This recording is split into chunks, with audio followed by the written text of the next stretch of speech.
आइए आज की इस खास चर्चा में सीधा गोता लगाते हैं। आज हम भारतीय इतिहास के दो सबसे मजबूत और अहम स्तंभों महात्मा गांधी और डॉक्टर बी.आर. अम्बेडकर के बीच के उन दिलचस्प वैचारिक मतभेदों और समानताओं को समझेंगे जिन्होंने हमारे देश की नींव रखी।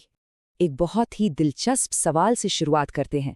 जरा सोचकर देखिए, ऐसा कैसे हुआ कि दो इतने महान विचारक जो बिल्कुल एक जैसा सपना देखते थे, एक आजाद और समान भारत का, उन्होंने उस मंजिल तक पहुंचने के लिए एकदम अलग-अलग रास्ते चुने। इस विश्लेषण को हम कुछ ऐसे समझेंगे। पहले इन दोनों महान विचारकों की बात करेंगे, फिर उनकी उन समानताओं को देखेंगे जो शायद हमें हैरान कर दें। उसके बाद स्वतंत्रता, लोकतंत्र, समाज और धर्म पर उनके अलग-अलग विचारों को टटोलेंगे और अंत में देखेंगे कि कैसे ये दो अलग रास्ते एक ही मंजिल की तरफ जाते हैं। तो चलिए शुरू करते हैं आधुनिक भारत के इन दो महान स्तंभों से।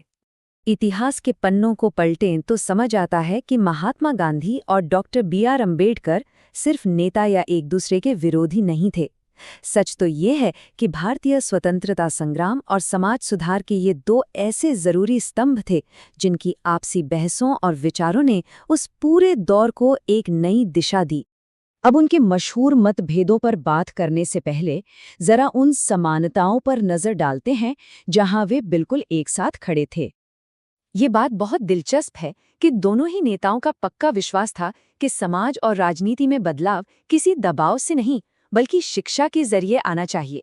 दोनों ही मानते थे कि धर्म का इस्तेमाल समाज की भलाई के लिए सकारात्मक रूप से होना चाहिए। इसके अलावा दोनों इस बात पर भी सहमत थे कि हर व्यक्ति की आज़ादी को सुरक्षित रखने के लिए राज्य की ताकत सीमित होनी चाहिए। और सबसे बड़ी बात, दोनों ही किसी भी तरह की हिंसा के सख्त खिलाफ थे। शांतिपूर्ण और लोकतांत्रिक तरीके ही उनका असल हथियार थे। उनके काम करने के तरीकों में भी गजब की समानता थी। प्रतीकात्मक विरोध का ही उदाहरण ले लीजिए, जहां एक तरफ गांधी जी ने विदेशी कपड़ों की होली जलाई, वहीं दूसरी तरफ अंबेडकर जी ने मनुस्मृति का दहन किया।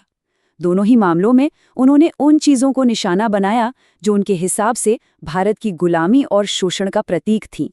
अब आते हैं उनके सबसे गहरे मतभेदों पर, खासकर स्वतंत्रता और लोकतंत्र को लेकर उनके अलग-अलग नजरिए पर।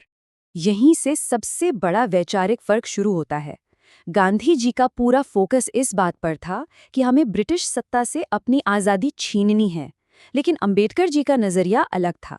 वो राजनीतिक व्यवस्था के भीतर रहकर इस उम्मीद के साथ काम कर रहे थे कि एक दिन शाही शासक कानूनी तौर पर ये आज़ादी खुद सौंपेंगे।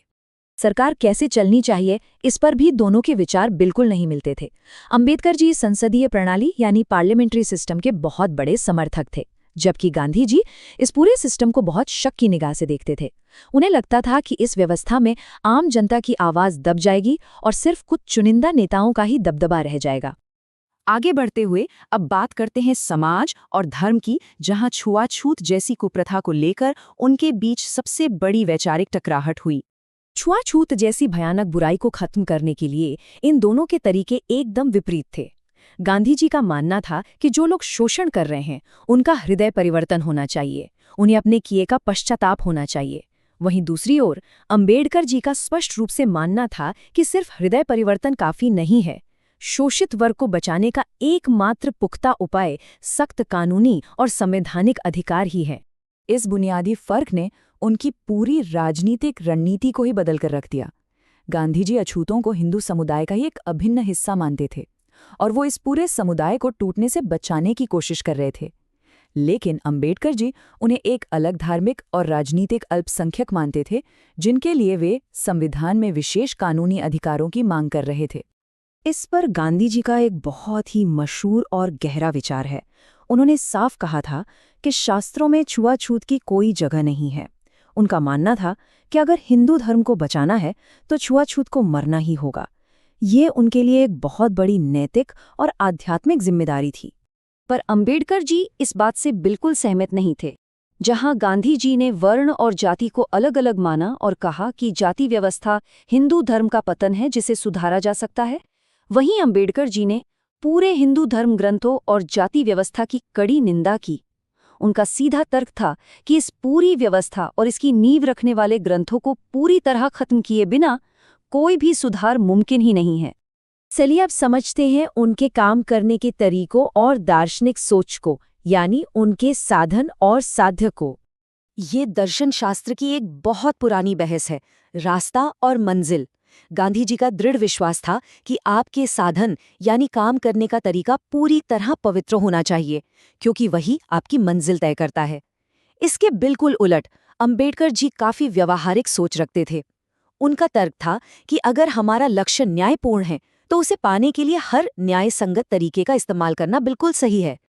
और ये सोच उनके जमीनी कामों में साफ दिखाई देती है। न्याय पाने के लिए गांधी जी ने सत्याग्रह किया और अन्यायपूर्ण कानूनों को खुलेआम तोड़ने का रास्ता चुना।